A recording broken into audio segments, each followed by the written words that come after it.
Dragões são serizinhos bem interessantes, né? Bom dia, boa tarde, boa noite. Eu sou o Thiago Ojuga aqui pelo canal e seja bem-vindo ao Aparia Geek.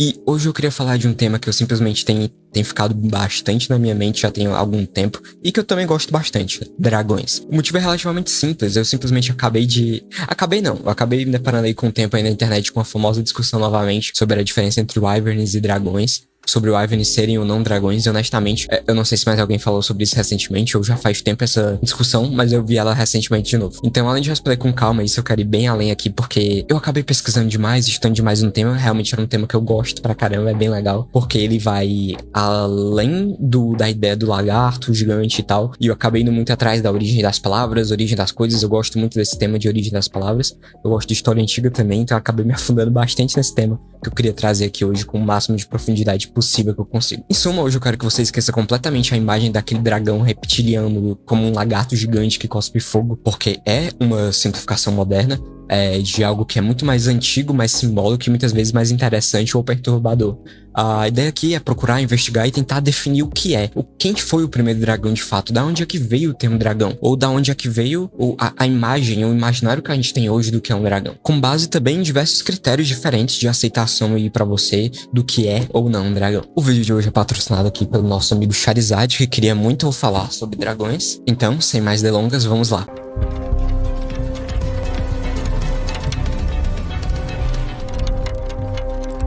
Bem, é só trocar aqui e... Para começar a entender, né, um pouco mais sobre a criatura, eu diria que é importante começar pela palavra, porque antes de existir escamas, asas ou fogo, existia um conceito cognitivo no geral, né? Esse conceito acaba nascendo de uma raiz de palavra europeia chamada Dirk, uma raiz proto-indo-europeia, na verdade. E me perdoe, eu não vou usar as pronúncias originais, não sou um historiador, linguista especialista no assunto. Então, só falar de uma forma mais simplificada mesmo, afinal, o foco aqui é a noção raiz, a evolução do ser conhecido como dragão, a origem da palavra também. E, essencialmente, Dirk significa especificamente ver, olhar fixamente ou perceber com clareza, né? E essa raiz evoluiu para o sânscrito, eventualmente para o antigo irlandês Derk e fundamentalmente para o grego Drakon. Literalmente Drakon é uma forma de se falar cobra ou dragão. Eles não tinham muita distinção do que falar, só usavam Drakon. Entretanto, também pode significar ali, além indo para a origem da palavra, aquele que observa, o vigilante, o olhar penetrante, aquele cujo olhar penetra a alma e domina o ambiente. Derivando ali a partir do verbo ver que eles tinham. E isso é muito interessante porque vai além de um conceito simples que muitas pessoas acham do que é dragões sobre... ele tira o aspecto principal do fogo, do réptil, das escamas, para colocar como atributo principal a visão, o olhar penetrante, o sinistro, colocando como atributo principal o olhar da fera dracônica que deriva da cobra. E na maioria das linguagens e figuras dracônicas a gente vai ver que eles de fato derivam da cobra. Quando os gregos antigos usavam a palavra dracon, eles não estavam necessariamente descrevendo um monstro, né, alado de Hollywood, como muita gente imagina. Eles estavam falando de uma grande serpente dotada de uma inteligência terrível e uma presença paralisante, ou simplesmente de uma cobra, muitas vezes. Essas criaturas eram quase sempre ligadas a fontes sagradas, templos, árvores míticas, ou tesouros escondidos, ou a ideia de tesouros secretos. O ponto central, então, não era a capacidade de voar, era o olhar, era a vigilância constante, era a ideia de que aquela criatura, ela não apenas existia, mas guardava uma fronteira entre o profano e o sagrado. Isso é muitas vezes muito mais psicológico do que físico mesmo na época, porque o dragão grego original ele é a personificação da consciência que nos observa. Pelo menos ali um dos significados da linguagem, quando tentamos acessar o proibido. Inclusive, se você for procurar a primeira forma realmente registrada assim, próxima da palavra dragão, mas ainda mais no contexto grego, dracon, o próximo do latim e milênios antes do termo se estabilizar nas linguagens germânicas e latinas, ela realmente vem, o termo em si, a palavra mais próxima do que a gente tem hoje é a do dracon. Então, assim, linguisticamente é verdade, o conceito nasce na Grécia como uma ampliação simbólica da serpente, indicando que o dragão começa como uma intensificação da natureza reptiliana e não como uma espécie biológica separada. Muitas vezes ele realmente deriva da ideia de uma cobra.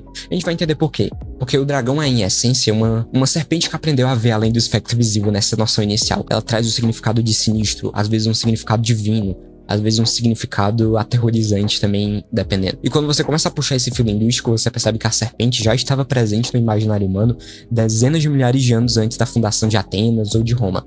E essencialmente muitas linguagens antigas, como na antiga Suméria, sânscrito ou na linguagem hitite, todas tinham diferentes palavras ali para cobra ou algum ser dracônico sem muita distinção. Então a ideia do dragão, ela parte muito da noção da cobra, o que também tem um significado divino. Afinal, a cobra era cultuada em todas as culturas, ou em muitas dessas culturas, em diversos ritos antigos, às vezes trazendo o significado de renovação da vida por conta da troca de pele, um traço que aparece na história do épico de Gilgamesh, que é o que traz o meu nick em diversos jogos de Gilgas e tal. Gilgamesh, Gilga. E é uma história que eu gosto bastante, eu acho ela muito interessante. A gente também vai falar de Suméria Antiga. Imagens de serpentes aparecem em artes rupestres do Paleolítico Superior, e datando até possivelmente, talvez mais 25 mil anos atrás, mais ou menos.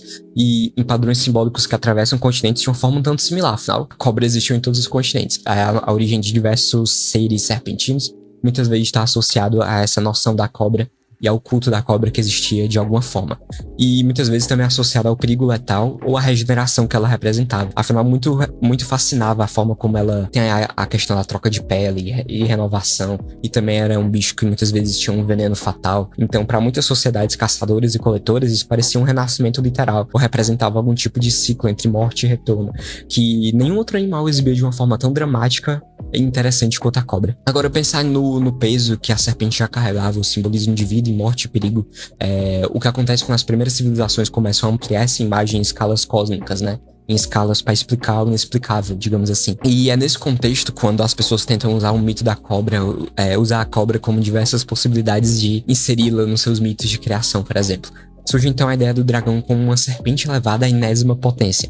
E é exatamente isso que vemos na Mesopotâmia, como por exemplo na figura de Tiamat, especialmente no épico da criação conhecido como Enuma Elish, que remonta ao 2º milênio a.C.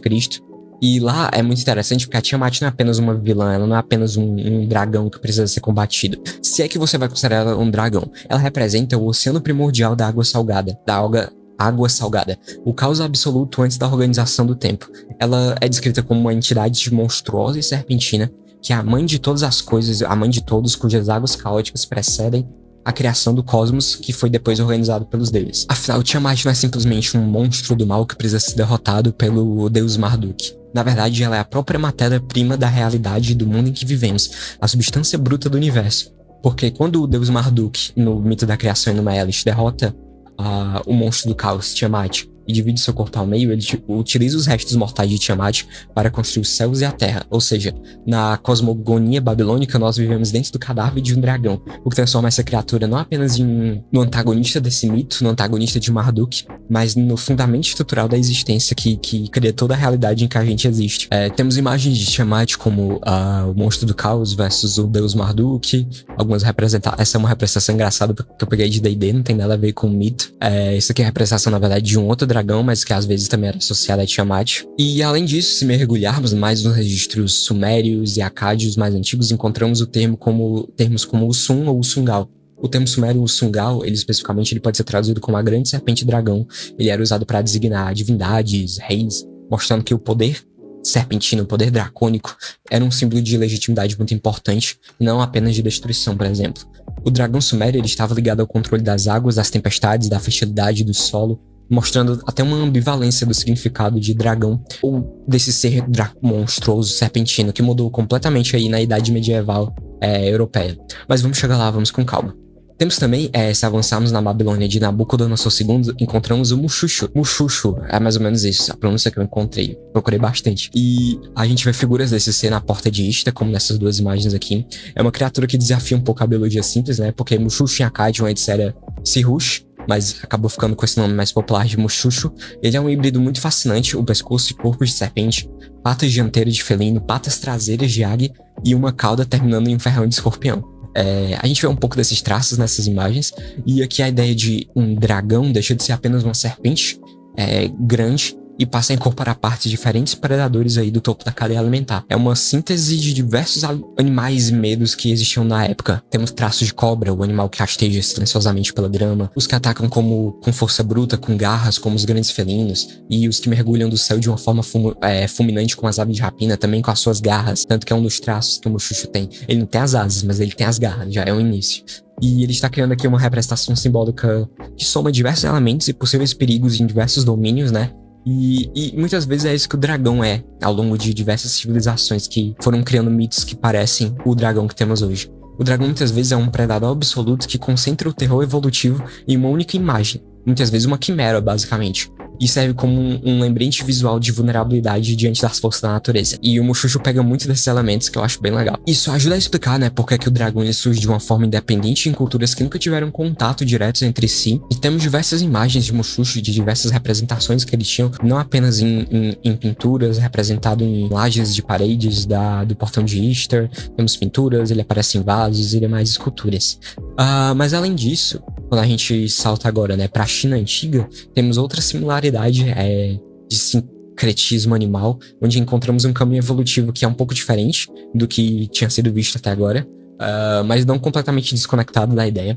O dragão chinês, conhecido como Long, ele já aparece em registros arqueológicos do período neolítico, e como por exemplo da cultura Hongshan, e ele data aproximadamente de 4.700 a 3.000 a.C., então é algo assim. Diferente da tradição europeia, que vem milênios depois, o Long ele não é um monstro que cospe fogo e vive em cavernas escuras. Ele é uma criatura aquática, muitas vezes um mestre das nuvens e dos céus e da chuva, um símbolo de vitalidade, de boa fortuna e do próprio poder imperial. É um símbolo muito interessante, porque tal como na antiga Mesopotâmia, ele também carrega um pouco desse símbolo imperial. Afinal, o Mushoku era um aliado do rei. Ele era um aliado do deus rei que governava. Já enquanto aqui, ele não era necessariamente um aliado, mas ele trazia a ideia da harmonia e do poder imperial. O dragão chinês, ele também é um híbrido. Ele é composto por 9 semelhanças, como eles chamavam. São os chifres de veado, a cabeça de camelo, os olhos de demônio, o pescoço de serpente, o ventre de molusco, as escamas de carpa, a garra de águia, palma de tigre e orelha de boi. Eu não sei se a representação aqui traz tudo isso, ao longo do tempo ele foi se formando e tendo diferentes significados dentro da própria China, mas essa hibridez na China, ela é muito legal porque ela não representa um monstro, um Frankenstein que mistura diversas coisas. A ideia mais é uma integração perfeita das energias do mundo, uma harmonia de todos esses animais, criando meio que um animal perfeito, que representa toda a força da natureza. Ele é a síntese das forças celestes e terrestres, uma entidade que deve ser harmonizada e respeitada. Já no Ocidente, a gente vê o dragão como um caos que precisa ser mais conquistado e tal. Aqui no Oriente ele pega mais essa ideia voltada pra harmonia, uma ordem natural. Mas antes assim, meio que respondendo a grande pergunta do vídeo, qual que é o dragão mais antigo de todos, né? Se você considerar o Long um dragão, o Long chinês, ele é definitivamente o mais antigo por esse critério, mas a gente vai ver outros critérios para fazer uma análise mais precisa da situação. Então, na Mesoamérica encontramos a figura de Quetzalcoatl. Então, a serpente emplumada é uma das imagens mais poderosas da história e das religiões, unindo a serpente como um todo. O corpo, a terra, a matéria e o chão com as plumas do pássaro Quetzal. Então, Quetzalcoatl conecta o que rasteja com o que voa. Ele cria essa ideia de uma conexão que resolve a tensão entre o mundo físico e o espiritual. E comparando cronologicamente, enquanto os mitos de Tiamat morriam, já tinham ido faz tempo no Oriente Médio e se transformavam já nos monstros demoníacos da Bíblia, o Quetzalcoatl e o Long chinês mantinham as suas posições como deuses da civilização e da ordem, representando o poder imperial. O que nos leva à grande virada narrativa que ocorreu na Europa medieval, né? Onde o dragão foi despido da sua divindade e transformado em meio que uma grande fonte de pecados. Que é muito interessante porque no Ocidente cristão o dragão ele sofreu meio que essa reengenharia semiótica. E ele passou a ser associado explicitamente à heresia, ao paganismo e à figura de Satanás. Especialmente na iconografia do Apocalipse de João, ou na história de São Jorge, o dragão que se tornou popular aí durante as cruzadas, consolidou a imagem do herói cristão que mata a fera para salvar a donzela, que muitas vezes representava a própria igreja, essa donzela. Então, o dragão medieval ele perdeu um pouco essa conexão de fertilidade, de água, para se tornar mais um guardião da cobiça, do ouro e das cavernas. Também acaba trazendo um significado um pouco maior, já que o tesouro guardado pelo dragão não era apenas uma riqueza material, é o valor que está além do nosso medo. E para obter o ouro, você precisa enfrentar a criatura que personifica a morte e o desconhecido. Se você foge do dragão, você permanece pobre de espírito. Se você o enfrenta, você integra a força dele à sua própria personalidade. Mas mesmo nessa fase de vilanização do dragão, a discussão técnica sobre a forma do dragão continuou muito viva na heráldica europeia. E de forma resumida, a heráldica é esse estudo das formas, de dizer o que é ou não é. Foi uma forma bem resumida, mas em essência foi aí que surgiu uma das grandes discussões sobre o que é ou não, por exemplo, um Wyvern. Eles gostavam muito de formas, de desenhar, o que é um dragão ou não, Por exemplo, entendendo que o Wyvern é descrito como tendo apenas 2 patas traseiras e 2 asas que servem como membros dianteiros, enquanto o dragão verdadeiro, de fato, ele teria meio que 4 patas e 2 asas.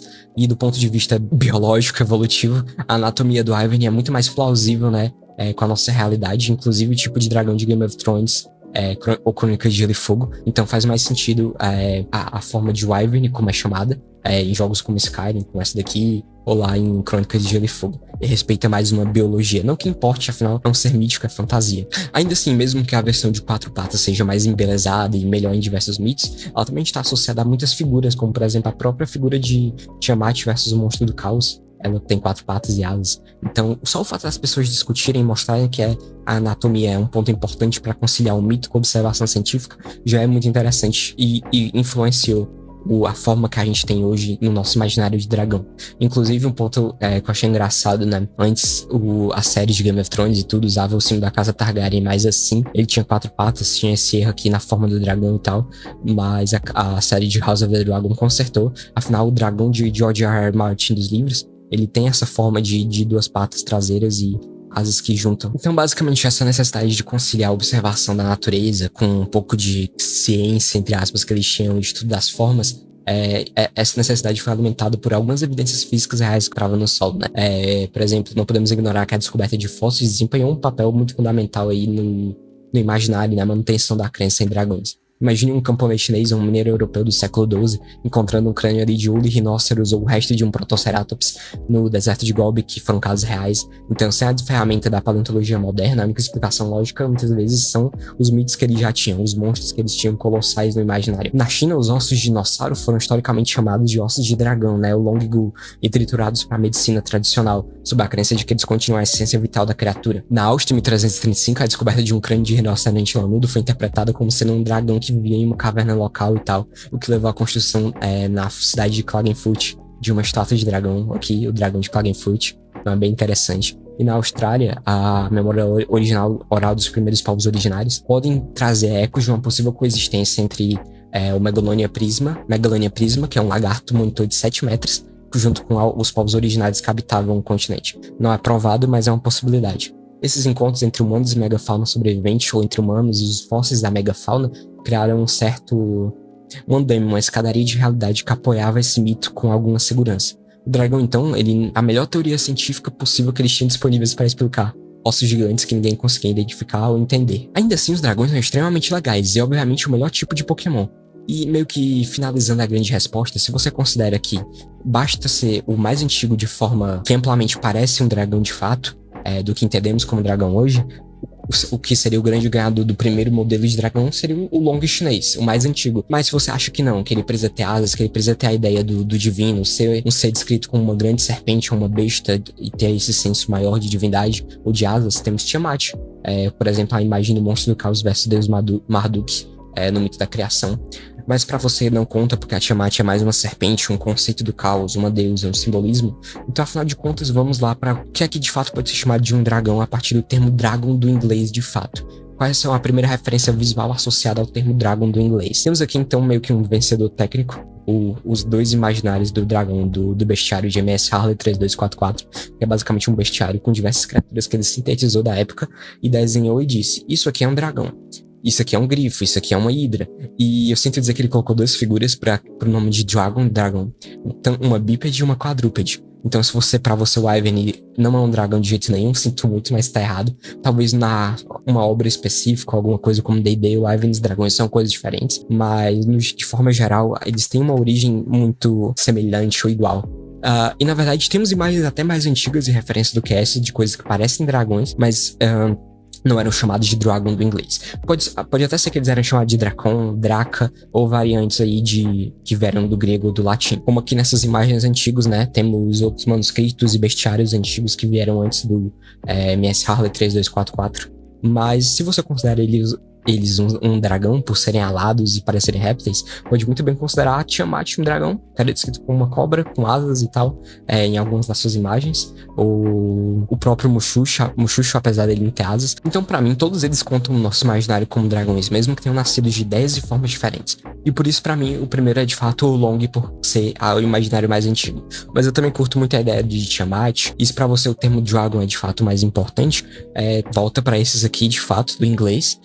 Esse aqui até parece um Charizard, um pouco vai. E é nesse contexto onde entramos no nosso próximo tema sobre dragões, que é os dragões hoje na cultura pop como um todo, né? O renascimento do mito do dragão. E a transição do dragão do manuscrito medieval para a cultura de massa, ela não foi um acidente. Ela foi uma tradução deliberada de diversos arquétipos para uma nova linguagem visual. Um dos grandes arquitetos dessa transição foi, sem dúvida, J.R.R. Tolkien. Em O Hobbit, né, por exemplo, ele resgatou a essência do dragão germânico para criar Smaug e o Dourado. O Smaug não é apenas um monstro, ele é um orador, ele é um manipulador, ele é a personificação da doença do ouro, uma ganância que consome a si mesma. E o Tolkien, como filólogo, sabia que o dragão precisava ter uma voz, porque no folclore nórdico, como na saga dos Volsungos, o dragão Fafnir, ele fala, ele engana o seu matador. O Smaug então estabeleceu o padrão de um dragão do tesouro moderno. Ele é inteligente, arrogante, tecnicamente impecável e, em sua malícia, fisicamente imenso. Temos inclusive obras interessantes como Shadowrun que trazem essa associação do Smaug como um dragão que fica em pilhas de ouro e tal, como jogos de Shadowrun que associam os dragões gananciosos com bilionários, porque é uma sociedade de cyberpunk, de fantasia, é uma associação engraçada que resgata esses traços aí do Smaug e da linhagem literária. E a gente tem inclusive primeiros desenhos dele do livro do Hobbit, essa feita pelo próprio Tolkien. Essa eu acredito que não, mas também do mesmo ano que foi lançado o livro. E essa linhagem literária se ramificou em direções muito fascinantes, como vemos, por exemplo, na série das Crônicas de Gelo e Fogo de George R.R. Martin, onde o dragão ele não é mais humanizado ou inteligente, mas ele é mais usado como uma arma. Ele trata os dragões não como personagens mágicos, mas como armas de destruição em massa e armas biológicas, basicamente. Quase um armamento nuclear. A técnica do Martin foca mais numa logística de terror, né? O custo de alimentar as feras, os bichos, o impacto tático da presença deles no campo de batalha, a destruição indiscriminada do fogo e do sangue. E um ponto muito interessante que o próprio Tolkien se baseou a resgatar o mito do dragão foi o mito de Beowulf, né? O dragão de Beowulf, o da mitologia. Inclusive, essa imagem é um imaginário de dragão mais antigo do que o do próprio Tolkien, onde a gente já via traços assim dracônicos, de asas, é um negócio mais parecido com o modelo que ele trouxe aqui pro Smaug. Então, acredito que ele se baseou muito em, não só nessa imagem, não só nessa pintura, mas em outras coisas que ele ia vendo do que a gente tinha como ideia de um dragão. E é muito legal também a evolução de como tudo isso surgiu, porque no cinema a evolução do dragão acompanha a própria evolução da computação gráfica e animatrônica no geral. O filme Coração de Dragão, Dragonheart, de 96, foi um marco técnico muito legal, porque dá ao Draco, o dragão, expressões faciais humanas e uma personalidade complexa, né, e humanizada novamente.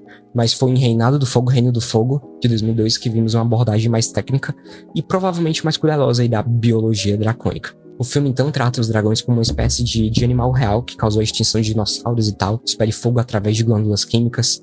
E essa abordagem pseudocientífica influenciou diretamente o design também de filmes como o novo design de Smaug na trilogia do Peter Jackson ou os dragões de Game of Thrones, priorizando a textura das escamas, o peso do voo, a mecânica das asas. Já em outras obras como a franquia Como Treinar o Seu Dragão, subverteu já um pouco esse arquétipo ao transformar o predador em um companheiro, utilizando, por exemplo, o design de Banguela, inspirado em panteras, salamandras e um comportamento semelhante ao de um cachorro ou de um gato. E aí é uma das minhas representações favoritas de dragões, porque ele tem um range, uma variação muito grande de espécies e possibilidades. Essa versatilidade mostra que o dragão pode ser um monstro de terror, o vilão principal, ou uma figura majestosa e quase divina como em Eragon, adaptando-se à sensibilidade de cada audiência. A tecnologia atual permite que vejamos o fluxo de sangue, as membranas, a dilatação das pupilas, então tudo fica muito bonito tecnicamente. E traz até a origem do grego, né, do Dracon, aquele que observa. E temos outro âmbito, onde, por exemplo, nos jogos, nos videogames, o dragão deixou de ser um boss, apenas um inimigo, e muitas vezes ele é usado como uma força maior, um inimigo que é um caos muito grande na história. Eu dou o exemplo do Alduin, o Devorador de Mundos, que ele resgata essa função que Tiamat tinha, porque ele é o dragão que existe para encerrar o ciclo do tempo e devorar a própria realidade. É um poder grandioso, tal como Tiamat. E tem a mecânica dos gritos de dragão. Do Scar é um negócio muito legal, porque transforma a própria voz, a própria linguagem metafísica dos dragões em um poder primordial. Só de ler você ganha poder e tal, né? Apesar de que você tem que ser o Dragonborn pra isso. Mas toda essa ideia do poder é sensacional, especialmente se você tá jogando Skyrim pela primeira vez. Já em outras franquias como Dark Souls ou Elden Ring, a From Software utiliza o dragão mais como um símbolo de decadência e divindade esquecida, basicamente. Ou o dragão de pedra em Ash Lake, ou o Lorde Dragão Placidus Ax de Farum Azula, são representações estéticas de uma era em que precede de fato o homem, são seres de pedra e raios que existem além da compreensão mortal. Já em Monster Hunter, a abordagem é um pouco mais ecológica e puramente taxonômica, eu diria. Porque o jogo classifica os dragões como Elder Dragons e tal, tratando eles como desastres naturais ambulantes que afetam todo o ecossistema local, mostrando como eles ainda são meio que mestres dos elementos, como o Kushala da Hora, que controla o vento, o Teostra, que controla o calor, ou o fogo, esqueci. E o Charisvalda, que manipula a vibração da terra, mostrando que o dragão moderno ainda é de fato esse, como eu falei, mestre dos elementos e tal. E não esquecendo a importância dos dragões de D&D, né? Porque ele sistematizou em um modelo muito legal de dragões para milhares de jogadores ao redor do mundo, ao criar a distinção, por exemplo, em dragões cromáticos e dando as cores deles e tal, e personalidade e comportamento baseado nessas cores, e dragões metálicos também, que são os benevolentes e sábios, onde, por exemplo, o Tiamat ressurge aqui com uma deusa de 5 cabeças, né, cada uma representando um elemento destrutivo e mantendo viva a tradição mesopotâmica de pluralidade, digamos assim, mas não realmente. E a cultura pop japonesa também transformou e influenciou muito o dragão, né, em ícones globais que misturam, por exemplo, o long chinês com a narrativa de ação contemporânea. Em Dragon Ball tem o Shenlong, né, o dispositivo de trama muito forte, porque ele é o dragão dos desejos. Ele é uma representação direta do dragão como um portador de bênçãos e milagres, tal como o dragão que traz boa fortuna, né, o dragão chinês. No entanto, ele mantém uma estética de serpente esguia e celestial. Também é esse dragão chinês, o Long. Em Spirited Away, ele também tem um modelo de um Long, né? Mas o Hayao Miyazaki, ele traz o Haku, o personagem que é um dragão esquecido do rio. Ele é uma técnica que mistura um pouco esse traço de que os dragões representavam a divindade, a alma da água, dos rios e da natureza, que foi soterrado pelo desenvolvimento urbano. Então é muito bom ver esse retorno. Então algumas obras, especialmente japonesas, conseguiram preservar uma face benevolente do dragão, ao mesmo tempo que integravam estéticas, às vezes cyberpunk e mecha, onde dragões podem ser naves espaciais ou inteligências artificiais, como é o caso de alguns jogos como os Soberanos Dragões lá de Genshin Impact. Então, é uma subversão um pouco interessante também. Já na literatura de fantasia contemporânea, como na obra de Naomi Novik, Temerari, né? Os dragões, eles são usados nas guerras napoleônicas como uma força aérea senciente, né? Eles têm a questão de discutir direitos civis, o papel de indivíduos na máquina de guerra.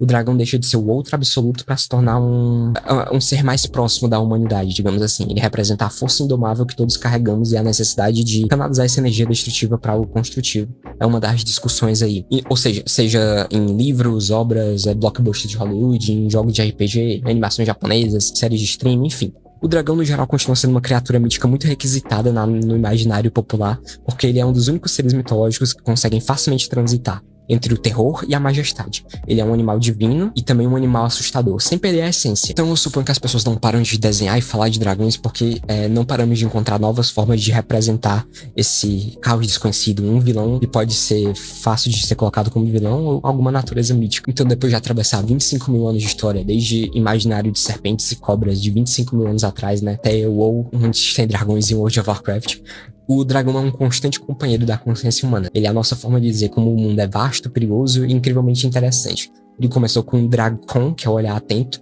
e hoje ele, né, o dragão moderno, pode ser um ser realmente plural, com diversas formas de se apresentar e de se renovar. Então, por favor, deixe seu like, sua inscrição no vídeo se realmente curtiu e tal, ativar o sininho para mais vídeos como esse. É o meu primeiro vídeo falando de ideias mais profundas da cultura geek como um todo, como o tema dragão, que é tão amplo, mas eu particularmente me diverti bastante escrevendo o roteiro para esse vídeo. Eu espero que ele tenha sido proveitoso. Valeu a atenção e até depois. Valeu!